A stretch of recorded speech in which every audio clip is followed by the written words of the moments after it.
یار میرے کیا بنے گا، پتہ نہیں میں کر پاؤں گا نہیں کر پاؤں گا، پتہ نہیں اللہ تعالیٰ میرے معاملہ کیا کرے گا فائنینشلی. تو پھر ہو سکتا ہے وہی ہو. لوگ کیا کرتے ہیں، وہ کہتے ہیں کہ فلانا مر گیا تو اب لگتا ہے میں بھی مرنے والا ہوں. یہ فیئر ڈیولپ ہوتا ہے. اب کہ بہت سارے لوگ جب میرے پاس آتے ہیں تو وہ کہتے ہیں کہ میں تو عبادات میں بھی ٹھیک ہوں اور جو ہے میری نمازیں ہر لحاظ سے نا میں بڑا میری ذات سے کسی کو نقصان نہیں پہنچتا ہے. کہ اللہ جس بندے سے پیار کرتا ہے اس کو آزمائشوں سے گزارتا ہے.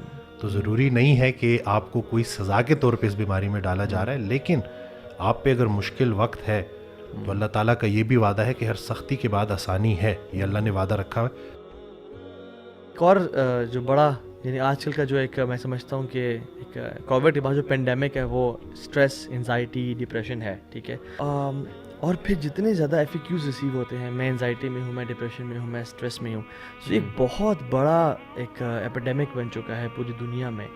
اور اس میں یعنی وی شوڈنٹ بی نائیو کہ ٹو تھنک کہ صرف نان مسلم اس میں ہیں، مسلمان بہت زیادہ اس میں ہیں. نے بات کی نا کہ مسلمانوں میں بہت زیادہ ہے، تو یہ بڑا اچھی آپ نے بات کی، کیونکہ بہت سارے لوگ جب میرے پاس آتے ہیں تو وہ کہتے ہیں کہ میں تو عبادات میں بھی ٹھیک ہوں اور جو ہے میری نمازیں ہر لحاظ سے نا میں بڑا میری ذات سے کسی کو نقصان نہیں پہنچتا، مطلب میں اس طرح کی زندگی گزارتا ہوں، لیکن میں پھر انگزائٹی ڈپریشن میں کیوں آ گیا؟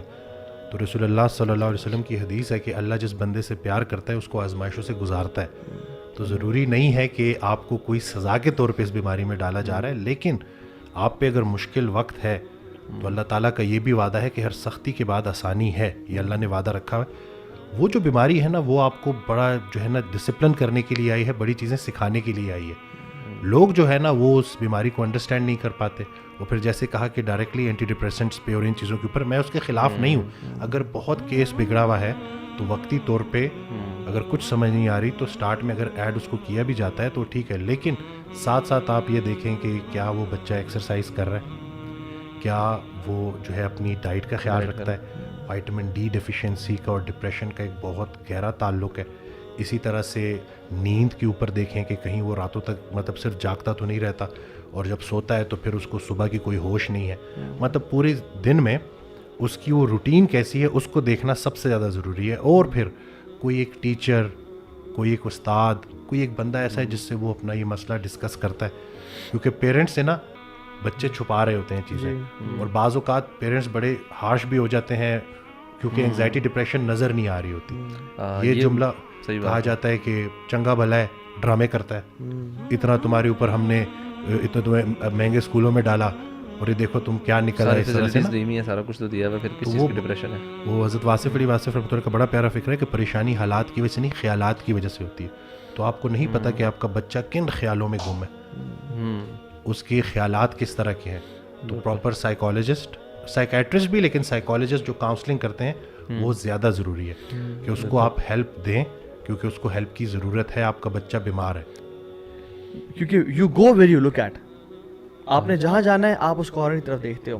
سو یہ ایک بائکنگ میں یونیورسل رول ہے. So again you go where you look at. اگر آپ آبسٹیکلس، پریشانیوں کو ذہن میں دیکھ لیں کہ یار میرے کیا بنے گا، پتہ نہیں میں کر پاؤں گا نہیں کر پاؤں گا، پتہ نہیں اللہ تعالیٰ میرے معاملہ کیا کرے گا فائنینشلی، تو پھر ہو سکتا ہے وہی ہو. اور حدیث میں آتا ہے عند ظن عبدی بی، میں اپنے بندے کے گمان کے مطابق جو گمان رکھ رہے ہو وہ ویسا ہی ہے. اکثر پیشنٹس آتے ہیں جب وہ کہتے ہیں نا کہ ہمیں انگزائٹی ہے، تو میں ان سے اگلا کویشچن کرتا ہوں کہ انگزائٹی سٹارٹ کیسے ہوئی. تو وہ بات کرتے ہیں کہ محلے میں کسی کی سڈن ڈیتھ ہو گئی. تو پھر میں ان کو یہ کہتا ہوں کہ دنیا دار اچانک مرتا ہے، دیندار کی موت پوری پلاننگ سے ہوتی ہے، اس کو اللہ پہلے سے ہی نا اپنے پلان کے مطابق اپنی طرف بلاتا ہے. لوگ کیا کرتے ہیں، وہ کہتے ہیں کہ فلانا مر گیا تو اب لگتا ہے میں بھی مرنے والا ہوں. یہ فیئر ڈیولپ ہوتا ہے. اب فائٹ اینڈ فلائٹ جو ہے نا یہ ایک اللہ تعالیٰ کا بنایا ہوا نظام ہے ہمارے وجود کے اندر. مثال کے طور پہ ہم یہاں بیٹھے ہیں اور ایک دم سے شیر آ جاتا ہے تو ہم نے جان بچانے کے لیے دوڑ لگانی ہے. اب وہ جو انرجی ریکوائرڈ ہے نا وہ فائٹ اینڈ فلائٹ سے ہمیں ملے گی. کچھ ہارمونز ریلیز ہوں گے، لیکن جیسے ہی ہم بچ گئے، کسی درخت کے چھاؤں کے نیچے ہم بیٹھ گئے اور ہم ریلیکس کر رہے ہیں، اللہ کا شکر ادا کریں گے، اللہ تیرا شکر ہے تو نے شیر سے بچا لیا. اب جو ایکٹیویٹ ہوگا وہ ہوگا ریسٹ اینڈ ڈائجسٹ. آرام کرو اور ہضم کرو. انگزائٹی میں ایک نہ نظر آنے والا شیر، فیئر، وہ مستقبل کا ڈر بھی ہو سکتا ہے، موت کا ڈر بھی ہو سکتا ہے. کوئی لڑائی ہو گئی، کسی نے گالی دے دی، ٹھیک ہو گیا، اب وہ گالی ایک دفعہ دی گئی، بالکل انگزائٹی کا پیشنٹ اس کو 50,000 دفعہ اپنے دماغ میں ریپیٹ کر رہا ہے اور اسی کے اندر پھنسا ہوا ہے، آبسیسڈ ہے اسی تھاٹس کے ساتھ کہ اس نے میرے ساتھ اتنا برا کیا، اس نے مجھے یہ گالی دی. اب وہ نہ نظر آنے والا شیر اس کو نظر آ رہا ہے ایگزیکٹلی. اور وہ فائٹ اینڈ فلائٹ ٹریگرڈ ہے. ہاں, اور ہی از ان دیٹ اسٹیٹ. بالکل جیسے گاڑی کے ایکسیلیٹر پہ آپ نے پیر رکھا ہوا ہے اور آپ اس کو کھینچ نہیں رہے ہو, گاڑی کی جو حالت ہوگی وہی بندے کی ہو جاتی ہے. پھر سائیکوسومیٹک یعنی کہ جو نفسیات ہیں وہ جسمانی شکل اختیار کر لیتی ہیں. اس حد تک باڈی ایگزاسٹ ہو جاتی ہے کہ بندہ سوچ رہا ہے کہ کہیں مجھے ہارٹ اٹیک تو نہیں ہو رہا, اور اس کو ہارٹ اٹیک کا پین سٹارٹ ہو جائے گا.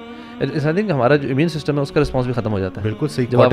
بلکہ مجھے پڑھا تھا کہتے ہیں کہ جو ٹرانسپلانٹ سرجریز ہوتی ہیں کہ کسی کڈنی یا ہارٹ ٹرانسپلانٹ کرنی ہے تو اس میں آپ کو اسٹریس ہارمونس دیتے ہیں, کورٹیسول, وہ تاکہ آپ کا جو امیون سسٹم وہ رسپونڈ نہ کرے تب وہ سرجری پروسیجر ہو رہی ہوتی. تو آپ سوچیں ہم اتنے ہائی اسٹریس میں ہیں تو ہمارا امیون سسٹم بھی جب فارغ ہوا پڑا ہے تو پھر تو آپ جب اسٹریس لے رہے ہیں تو آپ اپنے اس کورٹیسول کو اتنا زیادہ ریلیز کروا رہے ہیں باڈی میں, اور پھر کورٹیسول جب لیولز بڑھتے ہیں تو وہ ہائپر گلائسیمیا یعنی کہ شوگر کے لیولز بڑھاتا ہے. شوگر کے لیولز بڑھتے ہیں تو انسولین کے لیولز بڑھتے ہیں, تو وہاں سے ڈائبٹیز کی ایک بڑی وجہ اسٹریس لینا بھی ہے. اکثر خواتین آتی ہیں جن کو ٹائپ 2 ڈائبٹیز ہو جاتی ہے, تو جب میں ان سے پوچھتا ہوں کہ یہ کیسے اسٹارٹ ہوئی, کہتے ہیں میرے ہسبینڈ کی ڈیتھ ہو گئی, اس کے بعد اسی ٹراما سے ہوتے ابھی میں نے ٹیسٹ کرایا, مجھے بہت زیادہ پیشاب آ رہا تھا تو دیکھا کہ میری شوگر بھی بڑھ گئی ہے.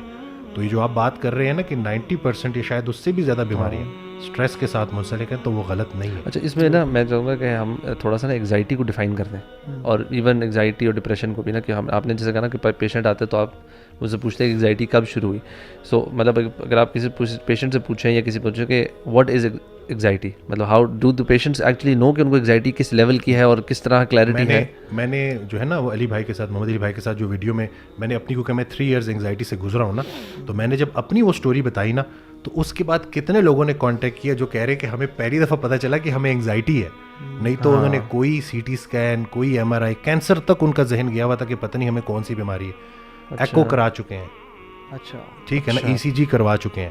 ہوتا ہے انگزائٹی, بالکل انگزائٹی, اور پھر وہ لیڈ کرتی ہے پینک اٹیکس کی طرف. اب انگزائٹی ہے کیا؟ موجود لمحے میں نہ رہنا, مستقبل کے بارے میں اور ماضی کے بارے میں سوچتے رہنا, ماضی کو بدلنے کا پچھتاوا کہ ایسا ہو جاتا ویسا ہو جاتا, پتہ نہیں مستقبل میں میرے بیوی بچوں کا کیا ہوگا. تو جو انسان یہ سوچتا ہے کہ میرے بیوی بچوں کا میرے بعد کیا ہوگا, اس کا ایمان نامکمل, اس نے پالنے والی صرف پہ ایمان نہیں لایا. انگزائٹی وسوسے اور شک کی بیماری ہے.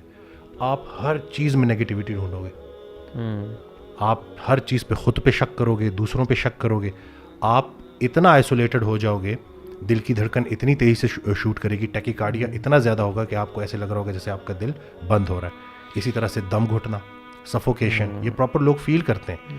اسی طرح سے اتنی جسم میں تھکاوٹ کہ 5 منٹ کا کام کرنا بھی مریض کے لیے عذاب ہوگا, کہ اگر میں یہ 5 منٹ بھی کام کروں گا تو پتہ نہیں میں سارا دن کیسے گزاروں گا. تو اس کا نتیجہ کیا نکلتا ہے, وہ آئسولیشن میں چلے جاتے ہیں, سوشل انگزائٹی ہو جاتی ہے, بندوں سے کترانا شروع ہو جاتے ہیں, ایک کمرے تک بند ہو جاتے ہیں.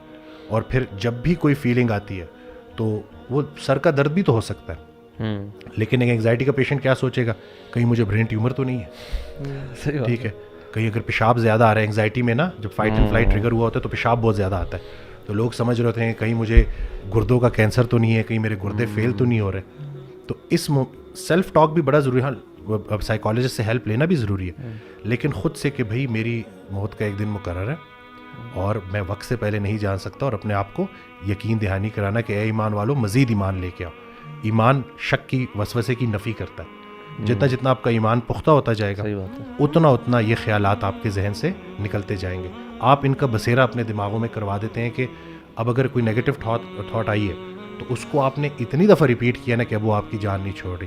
اور اسی طرح سے پھر پینک اٹیک ہوتا ہے, وہ تو پھر اتنا خطرناک ہوتا ہے کہ اس میں آپ کو لٹرلی ایسے لگ رہا ہوتا ہے کہ جیسے یہی مومنٹ ہے اور جو موت کا فرشتہ ہے وہ آ چکا ہے.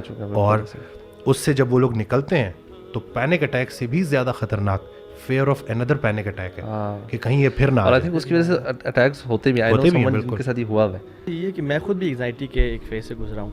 یہ ہوتا ہے کہ وین یو آر ورڈ کہ مجھے وہ دوبارہ نہ ہو جائے نا, یہ جو وری ہے نا کہ مجھے دوبارہ نہ ہو جائے, اور آپ ہر چیز نا ذہن میں کنیکشن بناتے ہو, اس وجہ سے مجھے ہوا تھا, اس وجہ سے مجھے ہوا تھا, پورے پیکج بناتے کہ کیوں وہ ہونے لگا. اور پھر آپ کا نا ذہن اس سے نا یعنی ایک کنیکٹیوٹی ڈیولپ کر لیتے ہیں کہ جب یہ فیز آیا تو اس میں وہی ہارٹ بیٹ تیز, وہ بندہ جو 100 سیڑھیاں چڑھ لے تو سانس نہیں چڑھتا, وہ 5 سیڑھیاں چڑھتا ہے اس کو سانس چڑھنا شروع ہو جاتا ہے. ہارٹ بیٹ اتنی تیز کہ ہر ٹائم 24/7 ہارٹ بیٹ تیز ہے, پھر ہونٹوں کا سوکھ جانا, بالکل پیاس کا لگنا, بار بار واش روم کا آنا, اور اگین یعنی لوگوں سے بات کرنے کی کانفیڈنس شیٹر ہو جانا, self esteem self esteem low ہو جاتی ہے. بالکل. اور یعنی الحمدللہ I am a confident person, لیکن جب میں اس فیز میں تھا نا, I never use to talk. میں چاہتا میں اکیلا رہا ہوں, گھر پہ مہمان نہ آئے, کوئی فون بجنا نا دل کی دھڑکن تیز, اوہ یہ کیا نیوز آئی ہوگی, سبحان اللہ کو. ایون گھنٹی کا بجنا باہر, کوئی آفت آ گئی ہے, serious fear of the unknown. اس میں بندہ کہتا ہے کہ 2 ہی لوگ ہیں جن کو انگزائٹی نہیں ہوتی, ایک سائیکوپیتھس اور ایک وہ جو کہ قبرستان میں دفن ہے. جو زندہ ہے نا اس کی لائف کے ساتھ یہ پرابلمس چل رہی ہیں, اور وہ ہر انسان کی لائف میں ہوتی.